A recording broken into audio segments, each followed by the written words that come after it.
नमस्कार, आप देख रहे हैं N24 न्यूज गुजरात। सूरत शहर के कामरेज सूरत रोड सरथाना श्यामधाम मंदिर BRTS बस स्टैंड के सामने सार्वजनिक सड़क पर से 74.450 ग्राम, जिसकी कीमत ₹7,44,500 इतनी मात्रा में मेफेड्रोन ड्रग्स के वाणिज्यिक स्टॉक सहित कुल ₹12,97,500 मूल्य के महत्वपूर्ण मादक पदार्थ के साथ 4 आरोपियों को गिरफ्तार कर एक ड्रग रैकेट का सूरत शहर क्राइम ब्रांच द्वारा पर्दाफाश किया गया।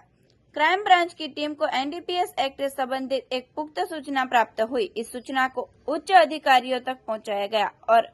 JCP क्राइम एवं DCP क्राइम ने तत्काल इस सूचना की गंभीरता को ध्यान में रखते हुए क्राइम ब्रांच की टीम को NDPS एक्ट के तहत अवैध ड्रग्स के व्यापार में शामिल सभी लोगों को पकड़ने के आदेश दिए गए थे।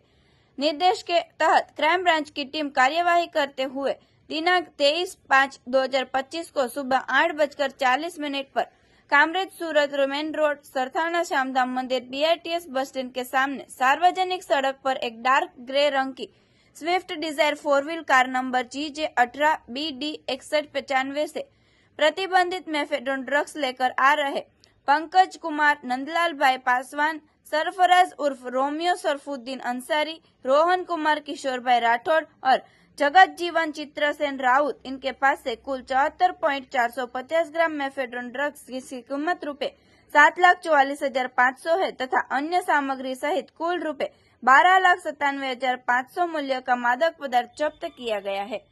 No drugs in Surat city अन्वये सूरत क्राइम ब्रांचની ટીમ સતત જે ડ્રગ્સ વેચવાવાળા પેડલરોથી લઈ ટોપ ટુ બોટમ થિયરી હેઠળ અલગ અલગ લોકોને આઈડેન્ટિફાઈ કરી સતત એમની વિરુદ્ધ કાર્યવાહી કરી રહી છે। આવી જ રીતે આજ અનુસંધાને ક્રાઇમ બ્રાન્ચના પોલીસ ઇન્સ્પેક્ટર JG પટેલને એક બાતમી મળી હતી કે મુંબઈથી સુરતના 4 ઇસમો ગાડી લઈ અને ડ્રગ્સ લેવા ગયા છે અને આજે વહેલી સવારે પરત આવે છે। જે બાતમી આધારે ક્રાઇમ બ્રાન્ચની ટીમે સરથાણા શ્યામ મંદિર પાસે એક વોચ ગોઠવી હતી અને આ વોચમાં આ જે બાતમીવાળી ગાડી જ્યાંથી પસાર થતા સ્વિફ્ટ ડિઝાયર એને રોકતા એમાં 4 ઇસમો મળી આવ્યા હતા અને જે પંકજ પાસવાન નંદલાલ પાસવાન ડ્રાઇવિંગ કરતો હતો એની સાથે સરફરાજ અંસારી, રોહન કુમાર કિશોરભાઈ રાઠોડ અને જગજીવન ચિત્રસેન રાઉત આ 4 ઇસમો સુરતના વિવિધ વિસ્તારોમાં એકે રોડ ઉપર બધા 3 જણા એકે રોડ વરાછા રહે છે અને ઓરિજિનલી એક ઉત્તર પ્રદેશનો છે, એક સુરતનો છે, એક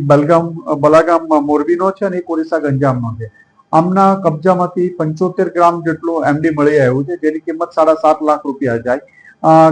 એમને ફિઝિકલ વેરીફાઈ કરતા પહેલા એમની પાસેથી કોઈ મુદ્દામાલ નતો મળ્યો, પણ ગાડીમાં જે હોર્ન વગાડવાનું સ્ટેરિંગનું હોય છે, સ્ટેરિંગમાં હોર્નની નીચેના ભાગમાં એને છુપાવ્યું હતું અને ક્રાઇમ બ્રાન્ચની ટીમે બાતમી આધારે ત્યાંથી કાઢ્યું અને આ ચારેયની ધરપકડ કરી છે। મુંબઈમાં ક્યાંથી લાવ્યા હતા એ બાતમી મળી આવી છે। અગાઉ પણ આ લોકો 3 ટ્રીપ મારી ચૂક્યા છે। અહીંયા ક્યાંથી લાવતા હતા, કોને કોને આપતા હતા, આ દિશામાં પણ તપાસ ચાલી રહી છે।